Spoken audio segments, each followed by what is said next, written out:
नमस्कार, आप देख रहे हैं द वंदे भारत। योगी सरकार ने अब तक के सबसे भारी भरकम बजट के लिए 2022 के विधानसभा चुनाव की सियासी जंग को फतेह करने की रूपरेखा तैयार कर ली है। यही वजह है कि सरकार ने नौजवानों से लेकर किसानों और महिलाओं के साथ साथ अपने मूल एजेंडे हिंदुत्व और अपने शहरी कोर वोट बैंक को सादे रखने के लिए बजट में 5 बड़े राजनीतिक संदेश देने की कवायद की है। आइए जानते हैं क्या है वे 5 संदेश। उत्तर प्रदेश की योगी सरकार ने अपने इस कार्यकाल का आखिरी पूर्ण बजट सोमवार को पेश किया। सूबे के वित्त मंत्री सुरेश खन्ना ने 5,50,270 करोड़ 78 लाख का ऐतिहासिक बजट पेश किया। योगी सरकार ने अब तक के सबसे भारी भरकम बजट के जरिए 2022 के विधानसभा चुनाव की सियासी जंग को फतेह करने की रूपरेखा तैयार कर ली है। पहला संदेश, किसानों की नाराजगी दूर करने की कवायद। कृषि कानूनों के खिलाफ किसानों का गुस्सा बीजेपी सरकार के खिलाफ बढ़ता ही जा रहा है। किसान आंदोलन अब पश्चिमी यूपी से लेकर अवध और पूर्वांचल के इलाकों को अपने जद में ले रहे हैं। सूबे में चुनावी साल होने के चलते योगी सरकार ने बजट के जरिए किसानों की नाराजगी को दूर करने के लिए कदम बढ़ाया है, क्योंकि किसान सूबे की करीब 300 सीटों की दशा और दिशा तय करते हैं। सरकार ने किसानों की आय को साल 2022 तक दोगुना करने का लक्ष्य रखा है। इसके साथ ही मुख्यमंत्री कृषक दुर्घटना कल्याण योजना के अंतर्गत 600 करोड़ रुपए की व्यवस्था बजट में प्रस्तावित है, जिसमें सरकार किसान का 5 लाख का बीमा कराएगी। दूसरा, हिंदुत्व के एजेंडे पर फोकस। उत्तर प्रदेश की सत्ता में योगी सरकार के आने के बाद से ही हिंदुत्व से जुड़े हुए एजेंडे को खास अहमियत दी गई है। सूबे में हिंदू धर्म के जुड़े धार्मिक स्थलों पर सरकार खासा मेहरबान रही है।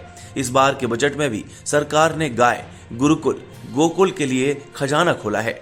अयोध्या और काशी पर फोकस बरकरार रख सांस्कृतिक राष्ट्रवाद का परचम भी लहरा दिया है, तो गौ माता के प्रति अपने सरोकार को विस्तार दिया है। श्री राम जन्मभूमि मंदिर और अयोध्या धाम तक के निर्माण के लिए 300 करोड़ रुपए की बजट व्यवस्था की गई। साथ ही अयोध्या में पर्यटन सुविधाओं के लिए 100 करोड़ रुपए की व्यवस्था प्रस्तावित की गई है।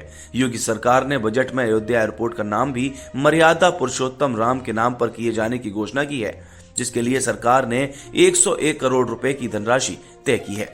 तीसरा, शहरी वोटरों को सियासी संदेश। बीजेपी की शुरुआती दौर से ही शहरी मतदाता उसका परंपरागत मतदाता रहा है। यही वजह है कि योगी सरकार ने बजट के जरिए शहरों के लिए सौगात देकर उन्हें सियासी संदेश देने की कवायद की है। सूबे के विभिन्न मेट्रो रेल परियोजनाओं के लिए सरकार ने कुल 1,175 करोड़ रुपए का प्रावधान किया है। कानपुर और आगरा मेट्रो रेल का ट्रायल जुलाई और संचालन नवंबर तक करने का सरकार ने टारगेट रखा है। इसके अलावा बजट में वाराणसी, गोरखपुर समेत अन्य शहरों में मेट्रो रेल परियोजना के लिए 100 करोड़ रुपए की व्यवस्था की गई है। चौथा, बीजेपी के साइलेंट वोटरों को सौगात। पीएम मोदी ने बिहार चुनाव के बाद कहा था कि देश की महिलाएं नारी शक्ति हमारे लिए साइलेंट वोटर हैं। ग्रामीण से शहरी इलाकों तक महिलाएं हमारे लिए साइलेंट वोटर के काम सबसे बड़ा समूह बन गई हैं। बिहार चुनाव में भी साफ दिखा था कि महिलाओं में बड़ी तादाद में बीजेपी के पक्ष में वोटिंग हुई थी। यही वजह है कि योगी सरकार ने सूबे के चुनावी साल को देखते हुए बजट में महिला मतदाताओं का भी खास ध्यान रखा है। योगी सरकार ने प्रदेश में महिलाओं और बच्चों को कुपोषण से बचाने के लिए मुख्यमंत्री सक्षण सुपोषण योजना शुरू करने की घोषणा की है, जिसके लिए योगी सरकार ने बजट में 100 करोड़ रुपए का प्रस्ताव दिया है। पांचवा, पंचायत चुनाव से पहले ग्रामीण इलाकों पर फोकस। योगी सरकार ने सूबे के पंचायत चुनाव से पहले बजट के जरिए ग्रामीण इलाकों को साधने का दावा किया है। पंचायती राज के लिए करीब 712 करोड़ रुपए प्रस्तावित किए गए हैं। प्रत्येक न्याय पंचायत में चंद्रशेखर आजाद ग्रामीण विकास सचिवालय की स्थापना के लिए 10 करोड़ रुपए की व्यवस्था प्रस्तावित है।